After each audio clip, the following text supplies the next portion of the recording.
the middle of December, so now's the time where I'm thinking of the last 12 months and just looking forward to the new year. So I thought it would be fun to do a yearly recap and then to also do some goal setting for 2023.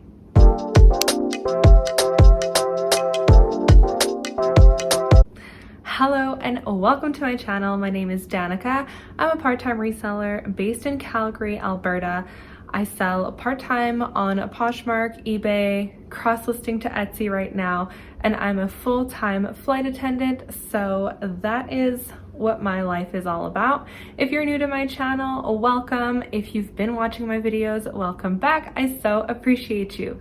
So like I said in my little intro, today's video is a yearly recap as well as a goal setting video for 2023. This video will be a little bit longer than my usual videos, so you can go ahead, go get yourself something to drink, maybe a snack, and settle in because we're going to be talking about everything that's happened in the last year and what I'm hoping to accomplish next year. If you've watched my last few videos, you know that I love New Year's. It's probably my favorite holiday. I don't think it's actually a holiday, but something about the new year is just so refreshing and rejuvenating. It's just like closing one chapter, starting a new chapter, and just everything just feels new, like new beginnings, second chances.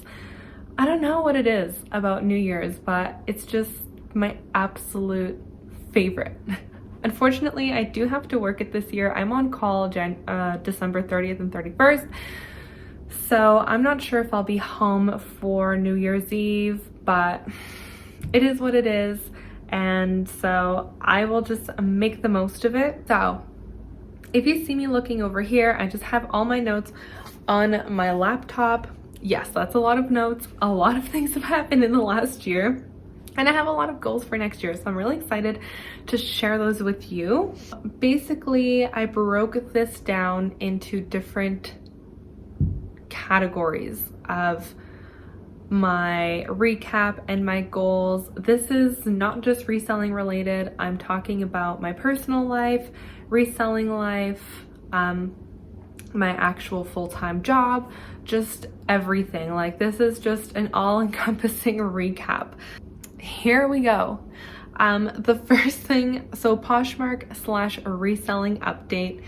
Just, I think everyone has felt it this year, and this is not to say that some people have super successful years in terms of reselling. For me personally, it was really slow, like very, very slow.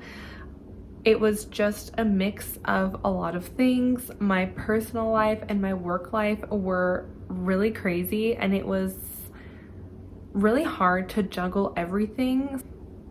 I was laid off for a year and a half during the pandemic.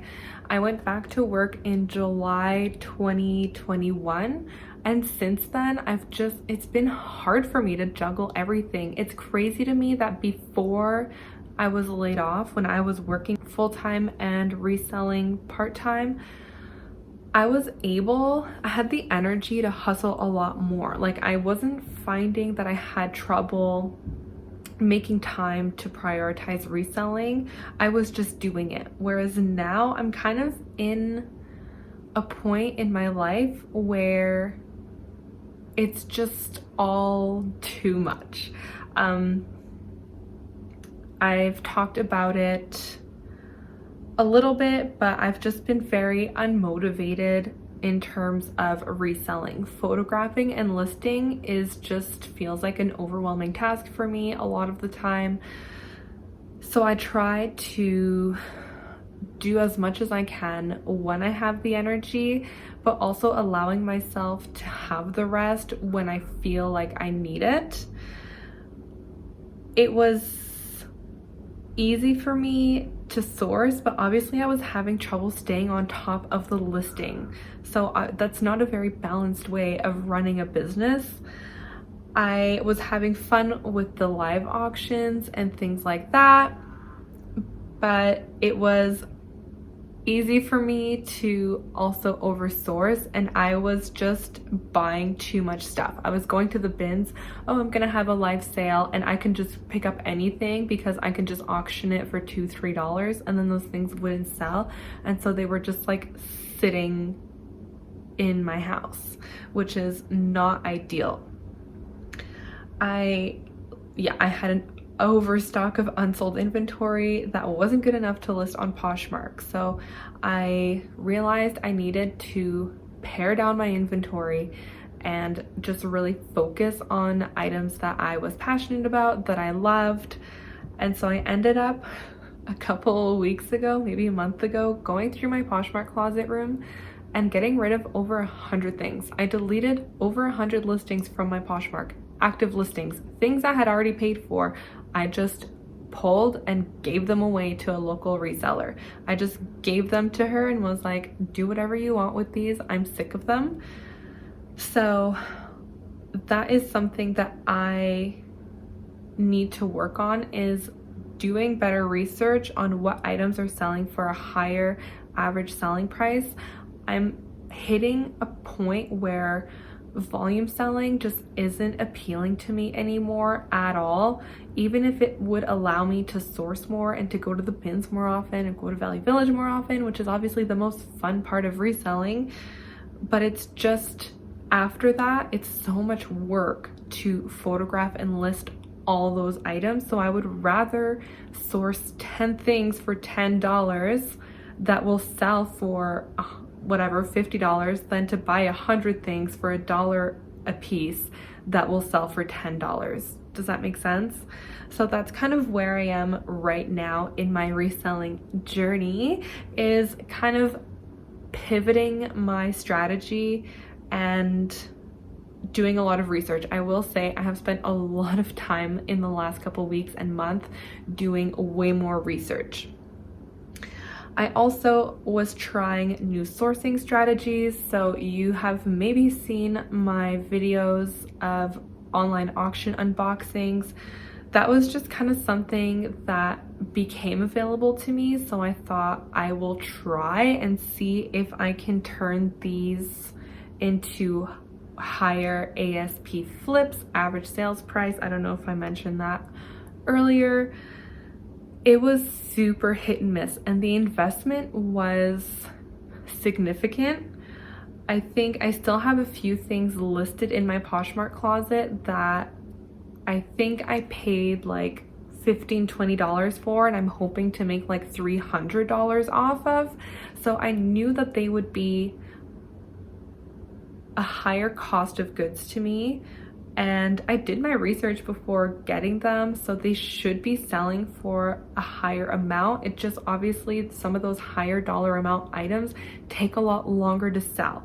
So that's kind of where I am right now. It's like that in between where I have some super expensive inventory in my closet that's just sitting, and it's like kind of stressful because I'm like, did I make the right decisions? Did I like make a big F up? Like, but I also think there's something to be said in making mistakes and learning from mistakes. And I'm not saying this was a mistake. I think it's just not really going to be like a major way for me to source from now on.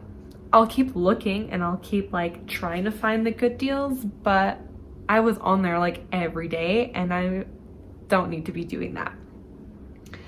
I also want to start looking at more ways of sourcing around Calgary. So whether that be going to the bins less often, which pains me to say because I genuinely love going to the bins, but just for, I mean, the cost of goods can't be beat. $1 an item is like ridiculously low, but I want to find consistently good items. So that will mean going to the thrift store more often, going to buy sell trade stores, maybe checking Facebook Marketplace more often to see if there's good deals to be had there, and even like Kijiji, which is an online classifieds situation. It's like Facebook Marketplace but not on Facebook. So just looking at different options of sourcing moving forward and relying less on the bins. I also need to start doing more research into what brands and styles are selling quickly. That's something that I think was my downfall a little bit last year, was that I had become comfortable with my brand knowledge and my style knowledge and what was trending and things like that. And the thing is, styles and trends and brands are changing so quickly that if you become comfortable and you're like, okay, I know what I can buy, and you stop checking comps, your inventory will already be stale by the time that you get it listed. So maybe that's something also I need to work on, is getting things listed quicker, because I'm buying things and then it's not getting listed for like 2 months, real talk. And by the time I'm listing it, it's like the season is over and it's not trendy anymore.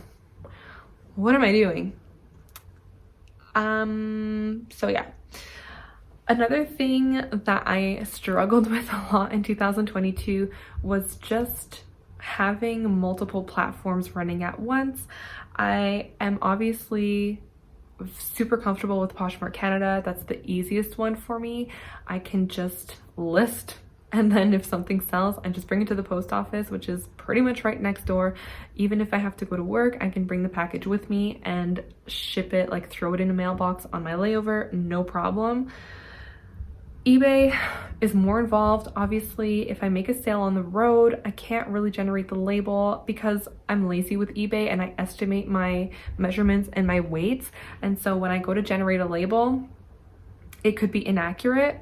So maybe I need to just start doing the work properly and doing that when I'm listing, or I just wait until I come back home and then I do it then, which works for me, is not a big deal.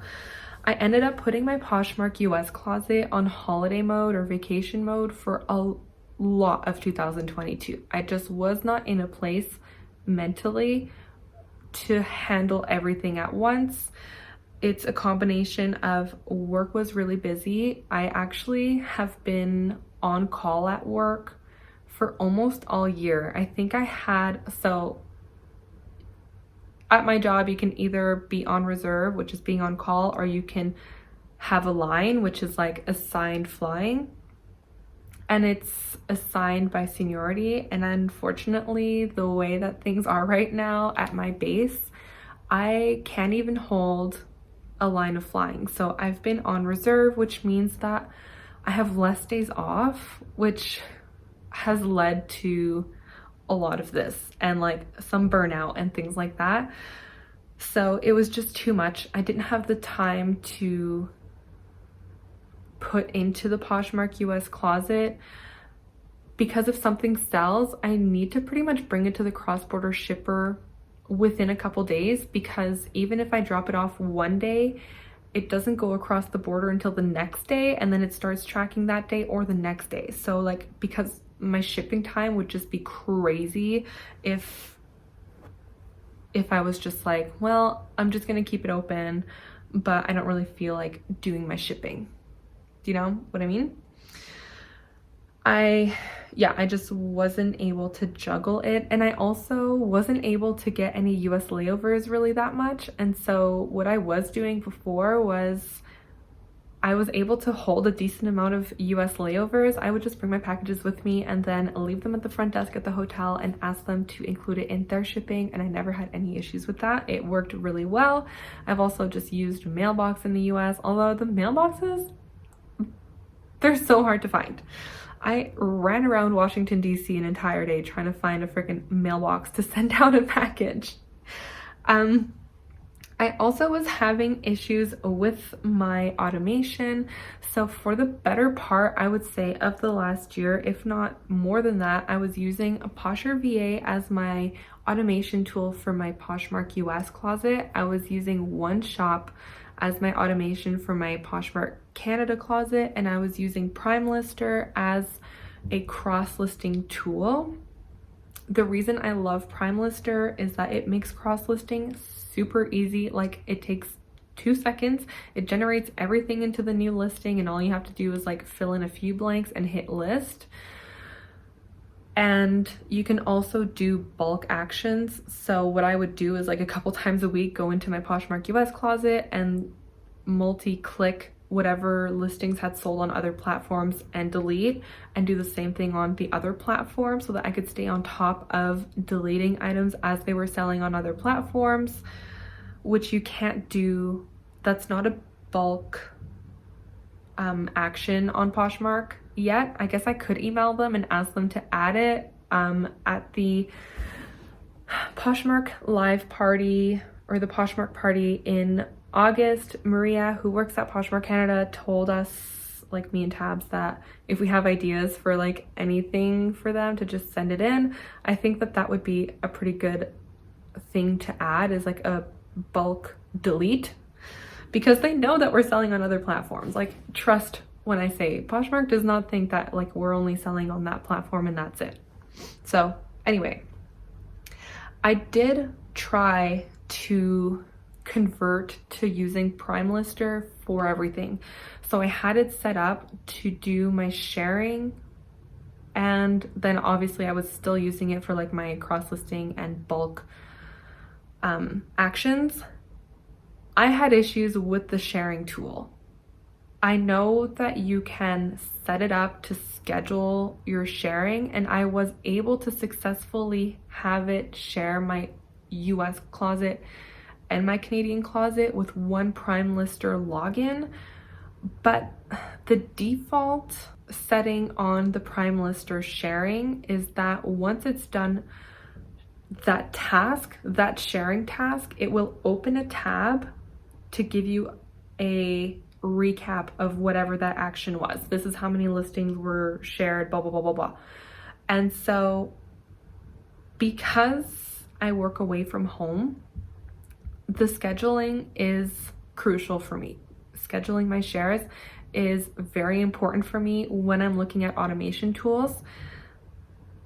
The thing is, and I was able to do that with Posture VA and never had any issues with Posture VA ever, ever, ever. It was like clockwork. It would just go and it would run and it was perfect. PrimeLister, I tried doing the, what do they call it? Like the continuous sharing, and I got put in share jail immediately. Like every single time I tried using it, even though I had it on the slow setting, I was ending up in share jail every time I tried to use it. So then I said, okay, I'll just try scheduling my shares. It took me a while to figure out how to do it, but I got there in the end, and it was frustrating trying to figure out how to do it for my US closet and my Canadian closet. Like, I was talking to the customer service and she's like, you need to make a new Google profile. I was like, I don't even know what that means. And she's like, just Google it. Which I had tried, and eventually I did get it and I did do it, but it was just a lot of work. And so it worked. I would give it a 6 out of 10. When it worked, it was working well. But PrimeLister also does updates semi-frequently. So when there was an update, it would just like stop, I think. And I wasn't home, so I couldn't update my extension and keep it going. The other thing is, it would just start opening tabs like crazy. Literally, I would be looking at my computer and like boom, boom, boom, boom, boom, boom, boom, tabs would be opening, and I'm like, this is crazy. My computer would crash every single time I would go away from home, because that was 4 days worth of scheduled sharing. Every time I shared my closet, it opened up a new tab in both closets. Sometimes the tabs would open all on one window. Like, it was just so wonky. I feel like I need them to just show me step by step how to do it properly so that it's not crashing my computer. So I ended up canceling my sharing on PrimeLister and going back to OneShop.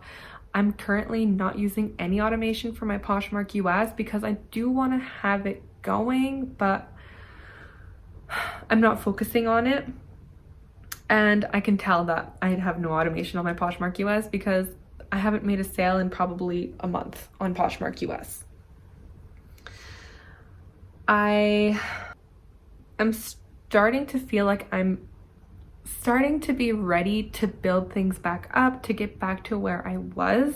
I'm feeling a little bit more motivated. I'm feeling like a little bit more like myself. I'm feeling a little bit more like I have the energy to get things going how they were. So that is a good sign, finally, that I am looking to source better items. Again, I've mentioned it 100 times, but that's really where my focus is right now, is about sourcing better items, paying up for items that are going to be solid flips. In 2022, I did not make as much profit as I was hoping to make. It was such a slow year for me, but I mean, I had so much going on outside of reselling that I'm not surprised. Just like in my personal life, I have talked about it a little bit, but my mom passed away in May. So obviously it's just been like, I've just been in survival mode, and like she was sick starting in January. So this year has just been like brutal. I'm not being hard on myself. I'm actually just letting myself be where I need to be, and I know that reselling will always be there, and I don't need to be focusing on it right now. It's something that I do on the side. I'm not a full-time reseller, thank goodness, because otherwise I would have been hooped this year. Hooped. This is something that brings me joy. So I do it when I have the energy for it and when it's something that's going to refill my cup. And I kind of push it aside when it's not bringing me joy. And yeah, maybe I'm not like the most ambitious reseller there is, but I'm just keeping it real. That's just where I am right now. And that is where, like, how my year went. That's just how things were. And I think there's a lot to be said in allowing yourself to slow down if you need to, and giving yourself space to do other things. I think there is so much focus on hustle culture, especially our generation, because we were brought up that, like, you know, the harder you work, the more you're going to succeed, and everything is all about doing better and better and better and creating opportunities for yourself. 100%, like, that is true. And there is definitely some good things about hustle culture.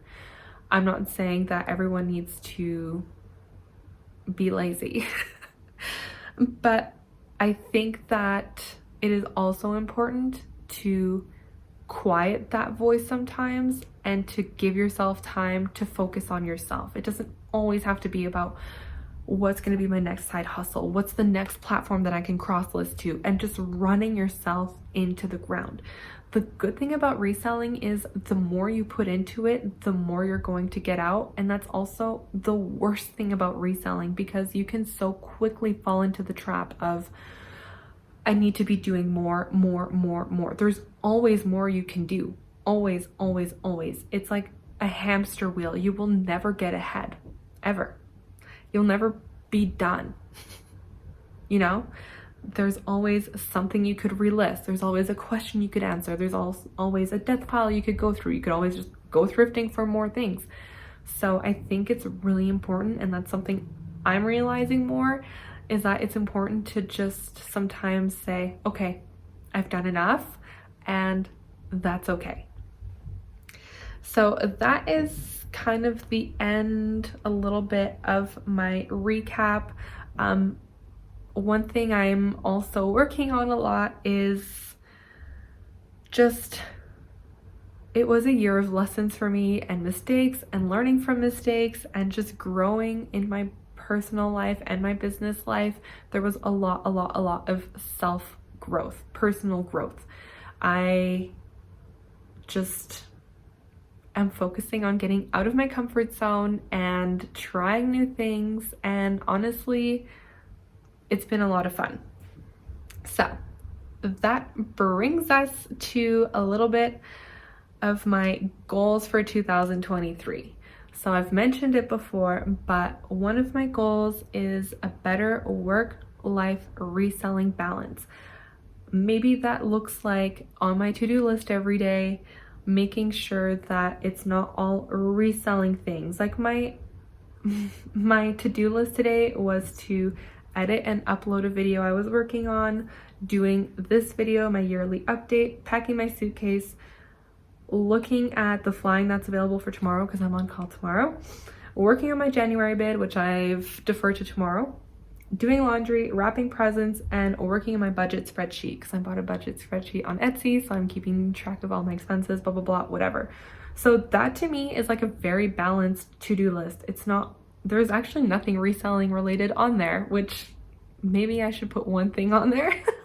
But I need to make sure that I'm not only doing things for YouTube and reselling and Instagram and TikTok and all that stuff. I need to make sure that I'm also prioritizing myself. So that is one of the things. Prioritizing self-care. So going for my massages because I have coverage with work. Acupuncture. I have signed up for a facial membership. So I go every month for a facial. So that's something I will definitely keep doing at least for a little while. And prioritizing spending time with friends and family when I can. That's something that I started doing more in the last year, and I noticed that it's made such a big difference in my mental health. Just surrounding myself with people I love and people who love me is just like the best, and it actually is so good for you. And who would have thought that spending time with friends and family is, you know, something that can just bring you so much joy. Also, that kind of reminds me, I read a book years and years and years ago called The Joy Plan, I think. Hold on, let me Google it. Okay, yes. It's a book called The Joy Plan by Kaya Roman. It's just a book about a woman who was in a very bad place in her life, and someone told her to do one thing every day just to bring herself joy, just purely for joy. And it talks about like the difference between joy and happiness, and just like the little things that she did every day and what the long, like lasting effects were. And that book like taught me so much. Actually, I should reread it because it is so good and it would be such a good reminder. But basically the gist is doing one little thing every day just to bring yourself joy will accumulate to just having a happier, more joyful life. So that's one thing I definitely need to remain focused on and make sure that I am prioritizing that and prioritizing my mental health. Another thing that I am working towards in 2023, one of my goals is to work on staying on top of YouTube and focusing on areas where I can be monetized. So basically spending less time on Instagram and TikTok and spending more time listing on Poshmark and creating meaningful and useful content on YouTube. I have seen actually some pretty significant growth on my channel in the last few months. I would say since September, it has like really kind of taken off relatively to how it was before. So a huge shout out to everyone who watches my videos and has subscribed to my channel. I see you and I appreciate you so much. I am so close to getting monetized. I'm so close. So if you haven't subscribed yet, please do. I would so appreciate that. And so like honestly, all this content that I'm putting out right now, I'm doing for free, okay? I would love to get paid for it. So yeah, make sure you do subscribe to my channel. Leave me a comment, leave me a thumbs up. That helps me with the algorithm. It gets my video in front of more eyes. The more eyes that my videos get in front of, the more people are likely to watch it. And that just means so much to me. And yeah, I have been working really hard on my editing, my thumbnails, my videos, my everything, my content, making sure that I'm actually giving you a useful information, and I actually really enjoy it. YouTube is something for me that is so fun and I love doing it. So that is one area where I want to put more focus on. Next, I don't know if you watch Jack and Ryan's channel, but I love when Ryan says that next in all their hauls. It's so funny. Okay, next goal, I already talked about this. My big goal for 2023 is to monetize my channel. I'm literally so close. I think I'll be able to get there within the next year. Honestly, between you and I'm really hoping to get there in the next few months. And I think honestly that that's realistic. I hope. Especially with how consistent I've been, and I've like opened my mind to different ways of doing things. So I'm really hoping to be monetized in the next couple months, but if it happens before the end of the year, I'll be happy.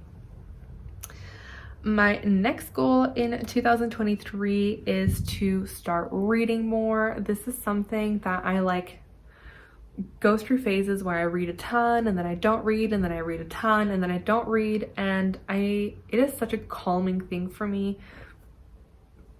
I love reading. My sister came to visit in October and she would just be like, okay, well, I'm gonna go to bed and read my book. And I was like, oh yeah, I guess people do that. Like, I always have pretty much just read at work. When we're done doing the beverage service, we'll like sit in the back and I'll just read my book. But I want to start doing it more on my own time, even if I just set aside some time every day to just get some reading done. I think it would just help calm me down and just bring me back down a little bit. So I don't have a specific number that I want to hit. It's not like I want to read 50 books or 100 books or whatever. I just want to keep that in the back of my mind and just be more intentional about it. The next goal that I have for 2023 is to upgrade my tools. I desperately need a new laptop. I was looking at Black Friday, but the deals just weren't as good as I was hoping they would be. So that's one thing I'm really hoping I can get in 2023 is a new laptop. It would help so much with YouTube, because right now I'm using a MacBook Air and it's just so slow. It's so slow. Editing and uploading videos takes forever. So I need a new, better laptop so that I can just be way more efficient and just keep improving. I also am kind of needing a new ring light. When I was setting this one up today, literally, I think I'm gonna upload the video to a TikTok, because the clamp, I always sometimes like put it in the wrong spot, and then, you know, on an iPhone to start a video or take a picture, you can hit the volume button, and the clamp was on the button and started videoing me, and then the whole thing just like fell forward. It was a whole thing. I could definitely use a better, like brighter, just bigger ring light. It would also help with photographing. It would also help with live shows. The one that I have is like okay, but it's not great. I think it would be good if I was just using it for like, I don't know, TikTok, but that's not really what I'm using it for. So I'd really like to upgrade it. I also put on here maybe a new shelving system in my reselling room. Right now I have, my inventory is like, some of it is hung up in a closet and some of it is like folded up on a shelf in the closet, and then some of it is in numbered Ziploc bags in IKEA bags. But I have 4 IKEA bags and they're like stacked one on top of the other, like 2 and then 2, and it's just like a pain in the butt to kind of go through them. So I'd like to have an easier system to find things quicker, and just, yeah, it would just be so much more efficient. I'd like to reorganize my spare room and maybe put a desk in there. It's always like kind of been talked about with my dad that I would put like a spare bed in there, but I don't see how that's gonna work. Like, I honestly just don't see that working or happening unless I photograph somewhere else in the condo, but there's not really anywhere else that's like got good lighting or anything like that. So I don't know about that. Next is I want to continue doing live shows. So one thing I did introduce in 2022 was doing the Whatnot shows, and I've done one Poshmark live show, Poshmark US. I did my onboarding for Poshmark Canada. I had a show set up and then I like moved it and then I forgot about it, and I got messages being like, are you doing your show? And I was like, no. So then I moved it again and then I just canceled it because it's not, the timing's not right now for me to be doing live shows. I'm actually trying to get through the death pile that I have right now, and then maybe I would source for live shows, but we'll see. I do want to do them because they're so much fun, but it is so much work, and I just need to like prepare for them, and I'm just not in a place right now where I would be able to do all of it at the same time. So I also, like I said, I mentioned that I had bought I bought a budgeting spreadsheet on Etsy. So it's just like a Google sheet. I put in all my income and my expenses and like what I want to spend on things, what my actual spending is on things, blah, blah, blah. I want to stay on top of that and just start maybe ramping up my savings and my investments. Just see what I can do for 2023. Another goal of mine for 2023 is to start spending more time outside in the spring and the summer. I had to cancel all my camping plans in 2022 just because of everything happening in my personal life, and just like my work schedule wasn't really allowing me to have the days off that I needed to get away. So I would love to be able to do at least like a few camping trips in the spring and summer. It's something that I really enjoy, and that I think I just kind of need. I need that time outside, just like in a tent. I don't know. I really like camping, so maybe spend more time hiking, but I don't love the idea of hiking by myself just because of bears and stuff, but whatever, just spend more time outside in general. I also want to start going on more road trips because I actually love going on road trips. I would love to do one like maybe through the US a little bit, going around Canada more. Like it kind of ties into doing more things for me and just doing things that bring me joy. So another thing that I really need to work on in the new year, and I should probably start that just right now, is my sleeping habits. I have such a bad habit of not sleeping very much. I will give myself like 6 to 7 hours a night on a good night. I have been known to sleep less, like 5 hours a night, and I'm chronically exhausted. So I just need to start working on that and going to bed earlier and getting up earlier even, because I just feel like, yeah, I push going to bed until like 2 in the morning and then I'm sleeping until like 9, and I feel like my whole day's gone. So I need to just reel that in a little bit. Start traveling more again. I haven't gone on an international trip since before COVID. I'm just scared of getting stuck somewhere, which I think is a valid fear. I don't know. And so I would like to start traveling again. Some international trips, going overseas, going maybe visit some friends in the US, whatever. I just need to go somewhere because I just need to. Yeah, it says plan some trips with friends or solo. Courtney and I have talked about going on like a thrifting trip. That would be so fun. Going with friends, going by myself, whatever. I haven't done much solo traveling, but I'm not opposed to it. So yeah, those are some pretty vague goals. I was intentionally not super specific in my goal setting because I also want to be realistic and give myself room to adjust them and to see what's working for me and what's not working for me. I don't have like a specific amount of money that I want to make reselling next year.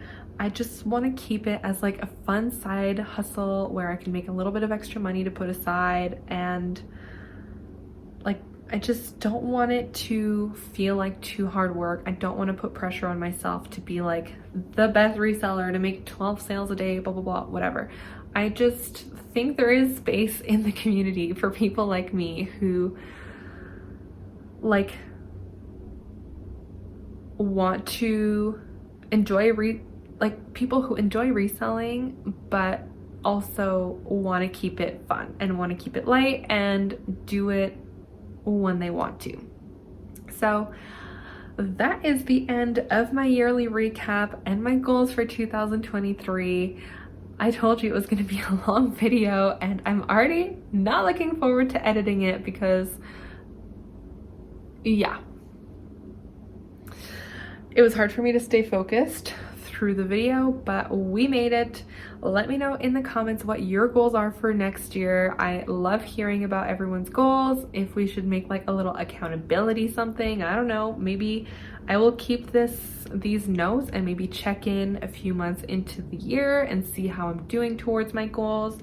And yeah, that's all I have to say. I hope everyone had an amazing 2022, and I hope we all have an even better 2023. I am so looking forward to it, and I will see you next time. Bye!